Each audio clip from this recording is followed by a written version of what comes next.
Okay, y'all. I believe I am back. So let's just pick up where we left off last time. Uh, Sorry about that. We lost power. I think a transformer exploded somewhere north, and the power just flashed on and off, and lost the internet, and also lost the Zoom connection. So hopefully that we got to the first. Hopefully Zoom recorded that whole first. What was it? Around 20 minutes, I think. Yeah. Okay. So we were talking about who's the idiot that tells the tale of the story. Of course, above all, it's Faulkner himself, right? So, um, uh, in a certain sense, by deriving his title for the novel from that particular passage in Shakespeare, Faulkner's impugning, himself as an author, impugning his own insight, impugning his own intelligence, impugning his own stature, impugning his own significances. So it's a deeply ironic title. And a very powerful one. Okay, so let's start talking a little more directly about section 1, Benjamin. Just a couple of quick notes on some references in the Benjy chapter that are a wee bit opaque. I need to check something.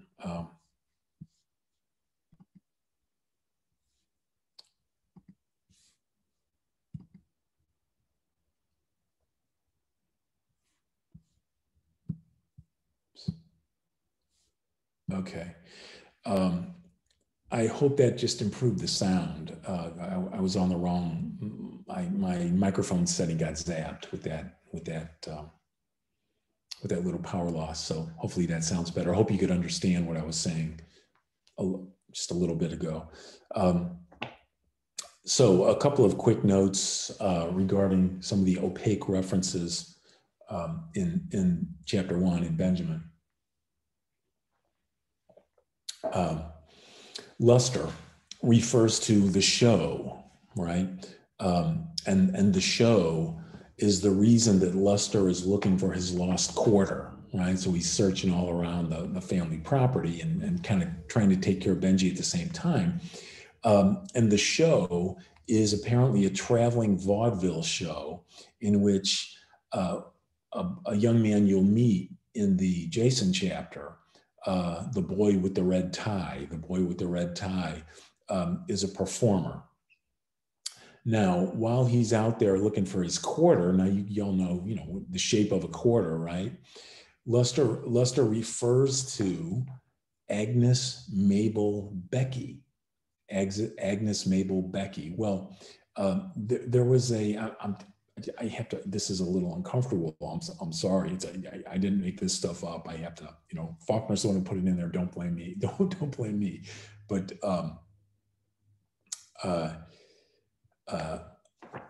Agnes, Mabel, and Becky were embossed on a circular tin container, roughly the size of a quarter. So can you think of something that's roughly the size of a quarter that would be circular and might in 1928 be in a tin container? It's a condom, right? It's a condom tin. So Three Merry Widows was the name of an early 20th century condom manufacturer. This is the kind of stuff that you come across when you research a book. So I apologize. I hope this isn't too vulgar or offensive or too intimate. Sometimes the intimate is even more off-putting than the vulgar.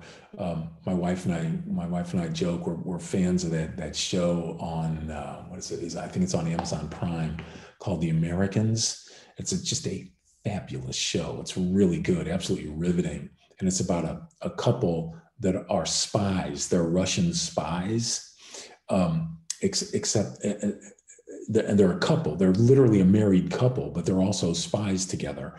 Really, really, really well written, very good, except too much sex. And maybe it's just because I'm 62 years old, but you watch it, it's just embarrassing. It's tedious, It's just, oh God, not again. Give me a break. Where's the remote? Let's speed past this, to the next scene. Well, make the flesh go away. I guess just because I'm a skinny, bald, 62-year-old white dude. But my wife agrees with me, so. And she is not a skinny, bald, white, 62-year-old dude. And the thing about these condoms is that they were reusable. So that's why they came in tins. So evidently one could deploy the condom in the expected ways or in the unexpected ways. and take it home and give it a good cleaning and make use of it again. So I guess that's why the tin name. So anyway, Luster finds one of these tins when he's tending for Benjamin, and he picks it up because it's the same shape as the quarter he's looking for. Faulkner's really, really great. Why he really inhabits these scenes, these episodes. So Luster's finding a condom in 1928 in essentially the Compsons' backyard. What does that imply? Okay, so you hold that in suspension, but notice Faulkner is showing us, let's see the little hermeneutic enigma, the little puzzle piece that he's giving us, and that will be part of a bigger puzzle picture that we'll be putting together in the next few chapters, okay? Just a great instance of Faulkner's, the detail of which Faulkner is capable as a writer. Very nice. Okay, and then Damity, we've talked about that. That's Compson child speak, for grandmother. Faulkner's own grandmother on his mother's side was referred to as Damity by the family, so that's where he got the word. And then you also come across in Faulkner the word Yoknapataufa. Yoknapataufa is the county, the fictional county in which Jefferson, the fictional town, is located. I don't think I have to spell it. Well, I'll spell it. Yoknapatawpha. Yoknapataufa. You spell it like it sounds. And it's where Faulkner sets almost all of his novels, which is really a cool idea. And Yoknapataufa actually comes from the history of Mississippi. It was the old Indian name for the Yocona River a few miles south of Oxford. And you can still see that name on old maps, that Indian name, the Indian name for the river. Okay, so think about the Benjy section, this section that's a tale that relates a tale told by an idiot, right, full of sound and fury. The Benjy section belongs to a kind of quote unquote, I don't mean to be offensive, but someone who has cognitive disability that's fairly severe, right? Section also implies that there's something below the surface of those that appear to be cognitive disabled, that are cognitively disabled in apparent ways. The narrative implies that there's more going on there below the surface. And in fact, there can be an incredibly rich life there below the surface. Some of you may respond to this very, very, very powerfully because you may know people, you may have family members or friends of family that are cognitively disabled. And there is a deep humanity in those individuals. And Faulkner captures that. Again, he doesn't thematize it, but it's a very beautiful portrait. There goes my mailman. Okay.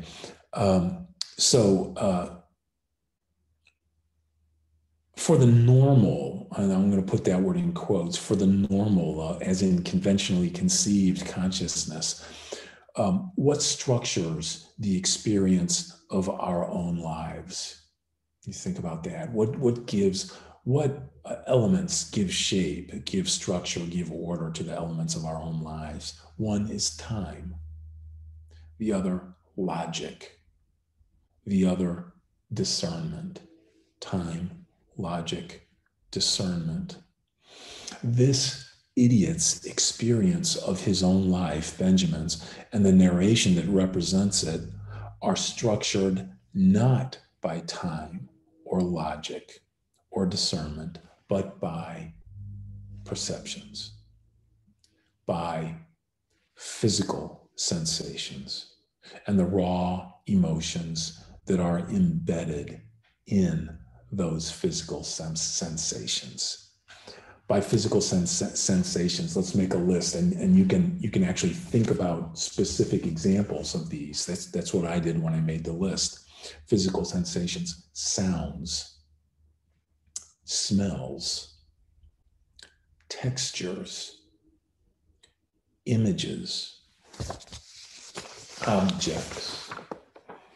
Though, and my favorite one, it's really the one that starts us off in the book. There's Benjy in the Compson's backyard. We find out more about that backyard as we continue to read, and you'll find out much more about that in the Quentin chapter and the Jason chapter. Okay, that backyard is not just a backyard. It actually has a pretty powerful meaning, particularly for Benjamin, but for the family as a whole.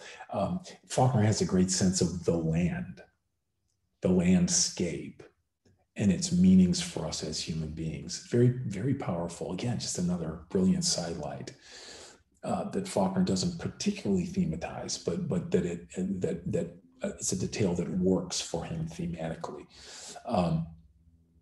There is what's just on the other side of the back, what abuts the backyard, a golf course. Well, of course, golfers.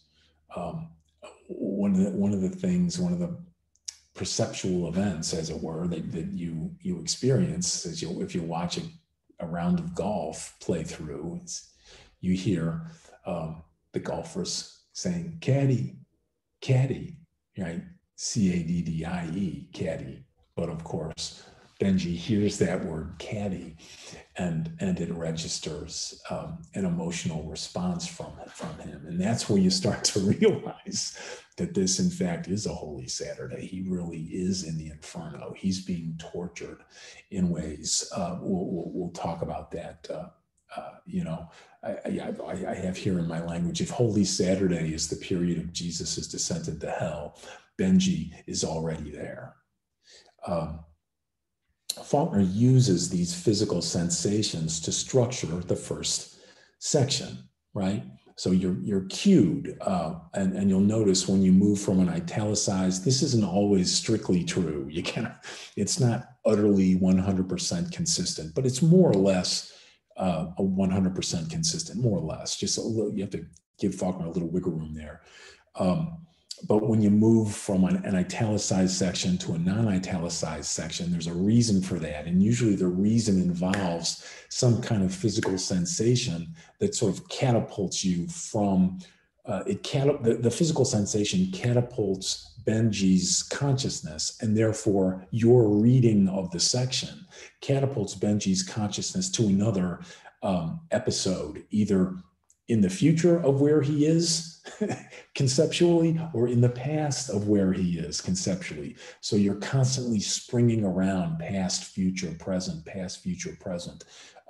And those jumps are keyed by powerful perceptions, powerful perceptual or sensual events, sensuous events, right? Events, what I'm trying to get at is events involving the senses. Okay. So you have that use, Faulkner's using the physical sensations to structure the first section and to structure our experience and our comprehension of it as readers, right? But what are the attributes of this structure? If you had to describe it, if you had to describe the structure, what words would you use? What nouns would you use to characterize the structure that Faulkner has chosen with which to represent these introductory episodes? What nouns would you use? Let me suggest a few. Unpredictability.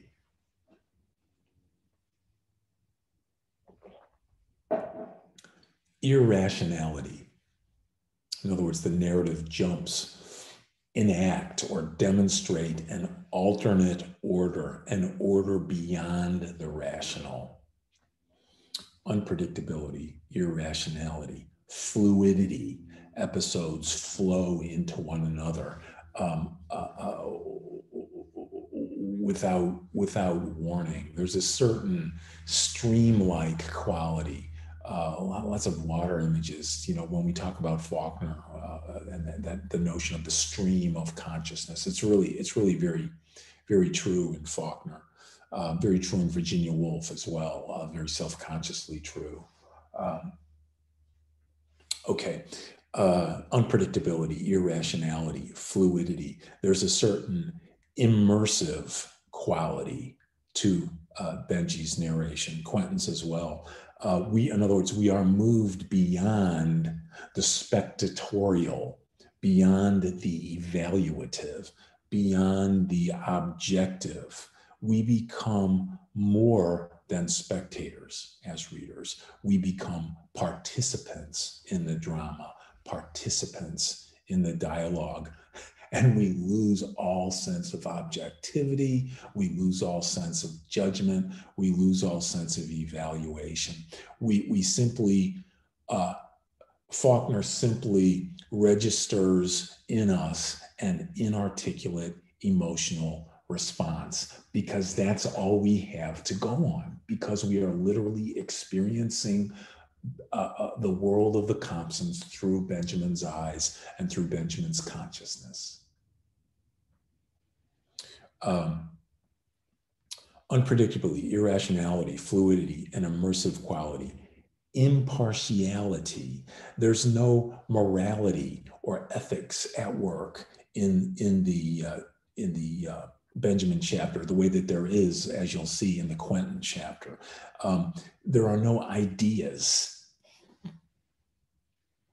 Pardon me, allergies. There are no ideas in this chapter, right? There are no ideas in this chapter. There's no idealist in this chapter. Quentin is an idealist, as you'll see, and his chapter is chock full of abstractions, beautiful abstractions that are a real kick to follow, the way you might pull a thread and keep following that thread and seeing where it takes you. Very beautiful. There's a circularity to Benjamin's narration. In other words, there's no quote unquote progress. There are no conclusions. There's no resolution. The episodes are recursive, aren't they? And you get a sense that they happen again and again and again in the same way, right? There's a kind of, you'll like this phrase, it's good. There's a kind of ritual disorder. I want to place those two words that are oxymoronic in juxtaposition with one another. There's a kind of ritual quality to the disorder, and it's hell. When you find yourself acting irrationally in a ritual way, in a recursive way in which the behaviors repeat themselves, the irrational, illusory behaviors repeat themselves again and again, you're in hell. That's a kind of insanity, isn't it? There's also what you can think of as an achronicity.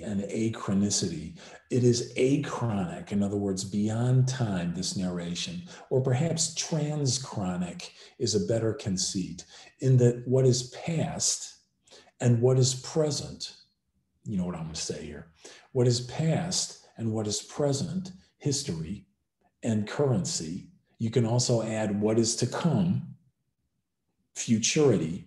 So what is past, history, what is present, currency, what is to come, futurity. The transchronic, in that what is past and what is present, history and currency, what is to come, futurity, they're merged in Benjy's consciousness. Time has lost its power to structure human experience. Benjy is lost in it, lost in time, lost in consciousness, living out the patterns of this ritual disorder, taking us with him. Faulkner putting us as readers is so good, putting us as readers in that position, feeling what Benjamin feels and in the way Benjamin feels it. What about the emotional attributes? So those are all we went through all those nouns that are almost, interpretive, analytic ways of looking at the narration. What about the emotional attributes of this introductory narration in the Benjamin chapter? What are the emotions we feel in Benjy?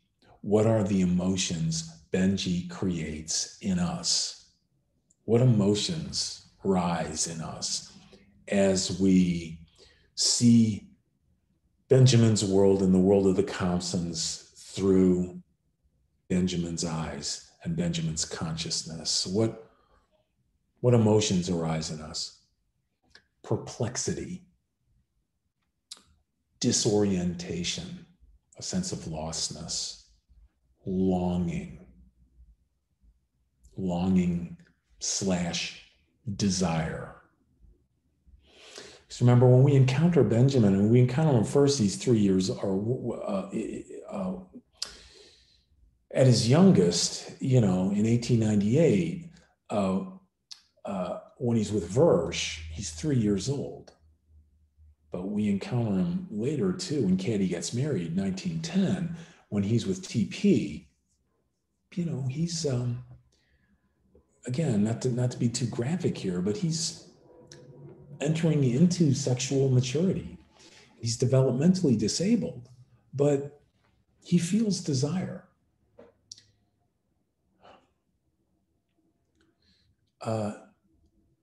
So longing / desire. We feel frustration.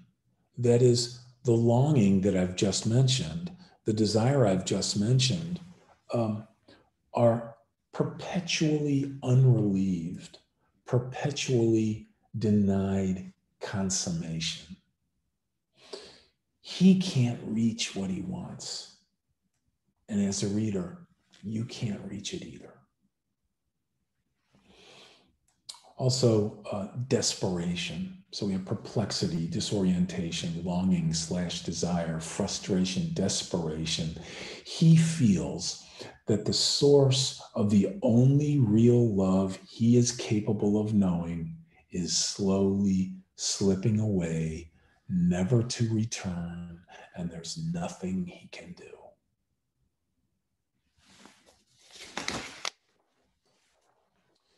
Think about Benjy's world. It's a world from which order has fled. Chronology means nothing. Benjamin is constituted by his memories, constituted by his perceptions, which are indistinguishable in him and indistinguishable from him. His identity is inextricable from his memories of happiness and their immediately attendant memories of loss, which in their immediacy instantly ironize what happiness he's had, rendering it illusory. That's really good. Let me just read that again. His identity, Benjy's identity, is inextricable from his memories of happiness and their immediately attendant memories of loss, which in their immediacy instantly ironize what happiness he had, rendering that happiness, that perceived happiness in the past, illusory. Benjamin is what he has lost. Benjamin is what has scarred him. Benjamin is what has left him behind. Benjamin is what he had once and has no more and can never have again. His life is a blind search for the happiness that has fled him for reasons beyond his control, beyond his understanding, unaccountably, unfairly. And he's hoping against hope that what has fled can be recovered. But when you think about that stuff, y'all, does that ring any bells? The condition I've just gone through? Does that sound familiar to anybody? Where have you gone? Why have you gone? What did I do to lose you? Or what did I fail to do? Don't leave me alone like this. Don't leave us alone like this. Come back to us. Come back to me. Can we talk sometime? Pick up a pen. Drop me a line. I'm on your speed dial. Aren't I on your speed dial? I used to be on your speed dial. Text me. Instagram. TikTok, baby. Like me. Like me. It's a click. Where have you gone? Sorry, I was sounding a little bit like Chewbacca there, trying to do my Benjamin, my Benjamin Bellerin, his bellowing, his Bellerin, little Chewbacca. All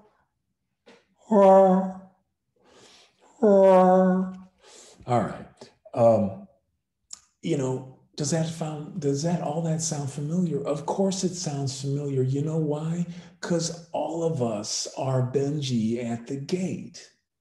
Put more precisely, isn't Benjamin an embodiment in precisely these senses of the human condition, of the modern condition? Isn't Benjamin an embodiment of us in our deepest, most human identities? Aren't we all what we've lost? Aren't we all what has scarred us? Aren't we all what has left us behind unaccountably? What we had once and can no longer have again.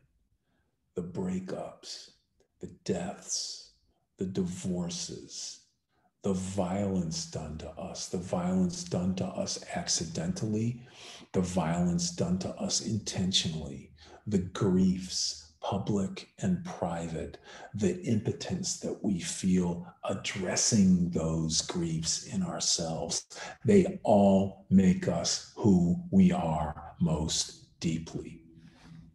We are our scars. We are Benjamin.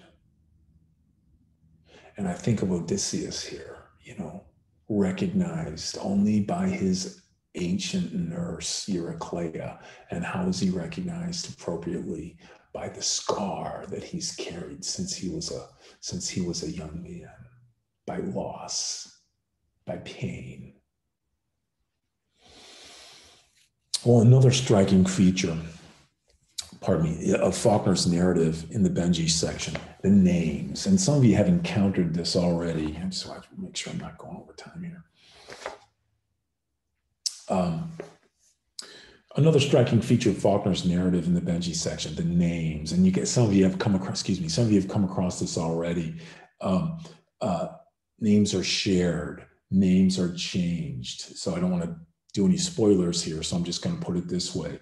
The names involved are the name Maury, M-A-U-R-Y, the name Jason, the name Quentin. All names that are, they're doubled. They're effaced. They're put under erasure. They're ambiguous. They're confused and confusing. So, think about the way Faulkner structures this damn first chapter. And then he also gives us names that can't, for God's sake, we can't even get the names straight, So in sum, let's add it all up. In the Benjamin chapter, and to a large extent in the Quentin chapter as well, as you'll see if you haven't seen already, we're confronted with an achronic or transchronic narrative voice, utterly inarticulate, incapable of clarity, incapable of ratiocination or conclusion, whose shifts in narrative consciousness are triggered not by logic, but by perception and emotion, living among characters whose names, including his own, are doubled and changed without clarification. That's Faulkner's first chapter for us. That's our introduction. And so, do you see what he's saying? He's saying, I am making you feel what this world is like for its inhabitants, right? And it conjures empathy in us, doesn't it? It conjures sympathy in us. It conjures compassion in us. First, primarily. And then as the rational emerges in the Jason chapter and the Dilsey chapter, thank God for the Dilsey chapter. But in the Jason chapter, the ratiocination asserts itself, and our judgment begins to be brought to bear. We start to judge Jason and then Benjamin and Quentin recursively. And remember, you got to read those first two chapters twice. It's absolutely imperative. You have to read them again after you finish Dilsey. Okay, that's a promise. Okay, so what are the effects on the reader here? What is created in us? Disorientation. Welcome to my novel. Disorientation. Welcome to my novel. Feel like another helping of confusion? How about some uncertainty? What about some frustration? What about some vulnerability? What about some humility? Yeah. And why does Faulkner want to put the reader through this as a narrative strategy? What does it accomplish? What is its purpose? How does this accomplishment contribute to Faulkner's meaning? In choosing this strategy of representation, Faulkner forces the reader, or you can think of it as enables the reader, to inhabit the consciousness of the other. And that, my friends, is a miracle. It's a strategy that enables, as I said, compassion, sympathy, empathy. I've gone over, y'all, because of our little glitch. I am going to not be able to play any jazz for you today. I am sorry. So I'm just gonna say my goodbyes to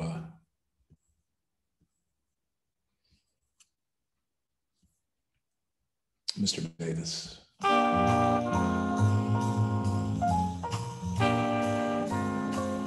Take care. Sorry for that glitch.